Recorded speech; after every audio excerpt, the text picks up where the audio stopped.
राम राम मित्रांनो, स्वागत आहे आपला सगळ्यांचा एका नवीन व्हिडिओमध्ये. तर मित्रांनो, आता थोडासा पाऊस पडल्यामुळं आमच्या शेतकऱ्यांची कामं एकदम अशी जोमात चालू झाली ती. आणि समोर एक खिलारी बैलांचा हाऊस चालू आहे पहा. ते आमच्याच गावकरी आहे ती, आमच्याच जवळचे नातेवाईक आहे ती. ते पहा खिलारी बैलांचा हाऊस एकदम मस्त चालू आहे पहा. कुंडल दादा, राम राम. राम राम. काय चालू आहे मग? काय नाही बुवा, आता ह्या म्हणला की नांगरून आपला कसा तरी बोलायले उदळ जात आहे. वल नाही, काय नाही, काय नाही. ओल नाही झालं एवढं ना अजून? नाही, वलच नाही अजून, चार बोटाय नाही काही. हां हां आणि जेव्हा पाणी होईल तेव्हा मग आपल्याला पण तयार ते करून ठेवावा. हां. ह्या लोखंडी नांगर कुठून आणलं हो? हा लोकडे नांगर सिरपंच्यावरून आणलाय. शिरपीजावरून आणलं का? ते अजून कुठेतरी भेटतात ना? अजून इकडं गोटीला मिळत होतं. हां. आणि हे केवढं आहे नांगर? आता हे नांगर मी त्यावेळेस 2-3 वर्षापूर्वी 3,000ला आणला होता. पण मग आता हा नांगर म्हणजे बैलाला काय फायदेशीर ठरतो हा नांगर? हलकाचा हलका हां. आणि वडायला सोपा, आणि आपल्या लाकड्या वस्तू मिळतच नाही. असा ना? लाकडी वस्तू मिळत नसल्यामुळं हा पोहत नाही, काय नाही, एकदम आपला पद्धतशीरपणा राहत. आणि मग आता बैल मग आवताला म्हणजे एकदम व्यवस्थित चालतात ना? एकदम क्लिअर, गाडीला आवताला कायला एकदम क्लिअर. कधी घेतलात बैल? येले झालं 3-1 आठवडं घेऊन. तिनं काय थोडं. आता काय शेवटी आता मित्रांनो, आमचे कुंडल दादा आहेत ना, ते एक म्हणजे सरकारी सेवेत कामाला होते, अनुदानित आश्रमशाळेत होते ना. आता रिटायर झाले ना? रिटायर होऊन मला 6 वर्ष झाले. रिटायर होऊन त्यांनी 6 वर्ष झालं. आणि आता ते एकदम उत्कृष्ट शेतकरी. आता काही लोकांचा एकदा रिटायर झाले कामही नाही करते नाही का? नाही आपल्याला पहिल्यापासून काम आहे सर्व ना. मग रिटायर झाल्यानंतर तुम्ही काय काय केलं? रिटायर झाल्यानंतर मी काय केलं, घरी आलो. पहिला घर बांधला. घर बांधल्यानंतर हे आंब्याची झाडा तिकडे सामनी, हां. हे आंब्याची झाडा तयार केली आणि ते आंबे खाल्ले. परत येऊन बोर घेतला. म्हणजे काय करणं, नोकरीचा पैसा थोडासा घालवला इकडे नाही का? हा, पैसा शेतीत घालून. आणि मग आता अगदी आरामशीर आहे, मस्तपैकी पेन्सिल येते खावायचा, मस्तपैकी नवरा बायको आरामशीर. आणि काय करणं, आऊस काठी केली विवामुळे होते. करायच लागते. आऊत काठी केल्याशिवाय पुढे आहे का? मी पहिल्यापासून बागायतदारही होतो, शेती. आणि आई वडील आता वयमान झालं त्यांचं, ते किती दिवस करणार ना? 100 वर्ष पुढं वय झालंय. आणि किती दिवस करणार नाही का ते? हा, मग हे आता आपण पहिल्यापासून करीत आलोय. हां. मग कुंडल दादा, आता तुम्हाला तर बैलांचा पकाना आहे. हा, बायला माहिती पहिल्यापासून चांगले तर राहते. आता खिलारीच राहतात ना? खिलारी राहतात. काय गावठी होते, आता गावठी जोडी एक होता, तो दिला 75,000ला. आणि ह्या मग केवढीची घेतल्यात जोडी? या मी 50,000ची गेल्या. आणि मग आता हे तर आवताला एकदम सुती निघाला असतील ना? हा, लय एकदम सुट्टी. कायला जरा काय लय जरा. बरं, समजा आता हे तुम्हाला जर समजा बैल विकायचंच ठरलं समजा, हा, हा, तर मग विकायचे आहेत का आवतालाच ठेवायचे आहेत आता? नाही आता सध्या हे विकायचंच नाही. तरी मग सध्या काय विकणार नाही? नाही सध्या नाही. आता आवडी झाल्यानंतर. आवनी झाल्यानंतर ना?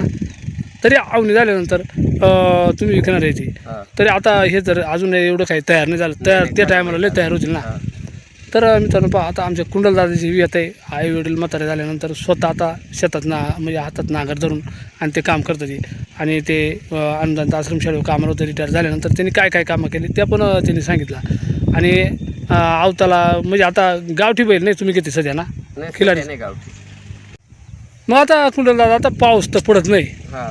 एवढ्या उन्हामध्ये तुम्ही बैला धरल्या ती, पण मग त्याला जांभळ आहे नाही का? नाही जांभळे आहे. आणि आता जर नाही नांगरला, पाऊस जर झाला, हां. पाऊस जर होताना जर नाही नांगरला तर मग त्या मोरा तिकडं तकलीफ होते. शिकायला तकलीफ आहे, गबाळ होत राहते ना. आणि गाबाळ होत राहत आहे. आता तुम्ही इकडं जरा खत पांगवलं आहे बा. हा, एक खत पांगेले. आणि हे खत जर समजा जर गबाळ सुरू झालं तर मोकार गबाळ होईल ना. आता हा खत नांगरल्यानंतर तासात जातोय. तासात गेल्यानंतर त्याचा कुजून अगदी व्यवस्थितपणे भात पिकाला मग चांगलं राहतं. आणि मग खत केवढंच आहे खत गेलं तरी तुम्ही? हो, आमचा घरचाच खत आहे. ह्या सगळा घरचा खत आहे ना? सगळा घरचा.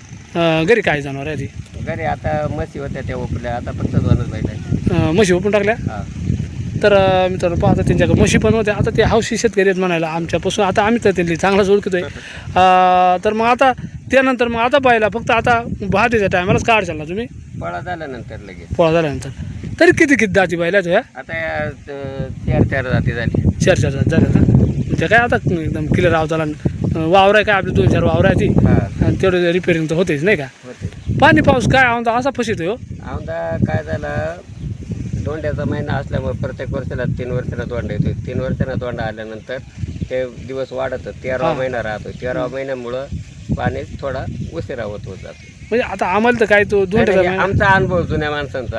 मग धोंड्याचा महिना कसा साजरा करतात आपल्या गावठी आपल्याकडे भागात? दोंड्याचा महिना पावल्या रावळ्यांना बोलवणे, हां पोळ्या करणे, म्हणजे ते बारीक बारीक असे जुन्या परंपरेनुसार ते त्याचं धोंडा पैसे राहतो. घालत दोंड करायचं आणि त्याच्यात पाहुण्या रावल्याने आपण सगळ्यांनी मिळून आनंद घेणे, याला दोंड्याचा महिना. त्या धोंडाचं काय आपण कधी खायला नाही, पण म्हणतात नाही का? नाही नाही करतात, पोळ्यांमध्ये राहतं असं बारीक गोल हां ते हां करून बरोबर. ठेवायचं. तुम्ही कधी काय जावं असेल तर तुम्हाला सासऱ्याच्या काळात आमच्या काळामध्ये जावाय होतो त्यावेळेस काय नव्हतं, पण आता जावायले गेल्यानंतर दोंड्यामध्ये जावायले एक कोणी अंगठे करता, कोणी ड्रेस करता, काहीतरी करता. शक्यतो आपल्या भागात तर नाही प्रथा आणि एवढी आहे. आपल्या आदिवासी भाग असल्यामुळे काही एवढी परंपरा तर आता अंगठी करायची आपली ऐपत सुद्धा नाही होते. आपण फक्त जेवण देणे आणि जावायला आता टाईल टोपी देऊन सत्कार करणे, एवढंच. हां बरोबर आहे. तर चला आमचं कुंडल दादा इथं भेटला आम्हाला सहज, आणि भेटता मस्तपैकी टापा झाले आमच्या, आणि शेती पण कशी आता एवढं काय खाली नसं जायला आहे का नाही? बोलच नाही अजून. बोलच नाही, पण मग बरं आहे आपला का करून तरी थोडा नाही का? का करून ठेवलं म्हणजे पुढं सोपं होत हा, आहे. बरोबर. ना पावसामध्ये मग त्या भुसभुशीत राहत. हा बुजबुजीत राहत आहे, बरोबर आहे. तर काय ट्रॅक्टर घातला असतात, पण मग आहेत ना बैल आपलं नाही का? ट्रॅक्टरचा नाही, ट्रॅक्टरपेक्षा बैलाचे 2 बटा जरी नांगर लागला तरी ती जमीन भुसभुशीत. ट्रॅक्टरच्या दोन्ही बाजूला जाऊन मध्ये फट राहते हां आणि बरोबर. फट राहिल्यानंतर ती जमीन पुढं टाईट येते, असं येते. आणि मित्रांनो आता कुंडल दादा त्यांच्या शेतामध्येच जवळच आता त्यांनी इथं बोर घेतले, तिथं दाखवले आपल्याला.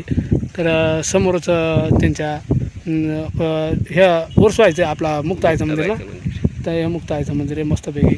रोजच सेवा तुमची इथं मुक्ताईची सेवा होतच असेल ना? हा होतेच, करावंच लागते. आणि समोर आमचे जे मित्र आहेत राजूभाऊ आहेत, ते बसले तिथे बांधव, त्यांच्याच इकडे आलो आहे आम्ही. तर कुंडल दादा तुम्ही पण आमच्या मित्रांसाठी चांगली माहिती दिली, त्याबद्दल आपलं पण आभारी बरं का.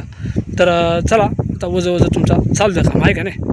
तर मित्रांनो आज इकडं आलो होतो फिरायला, मुक्ताईनगर म्हणून, म्हणजे मुक्ताईचं मंदिर आहे म्हणून इथल्या वस्तीली मुक्ताईनगर म्हणते ती, मुक्ताईनगरच ना, मुक्ताईनगर. तर सहज कुंडल दादा भेटले, आता खूप म्हणजे लय दिवसांना एकदा भेटले, आणि बरेच दिवस झाला आपली भेट नव्हती झाली.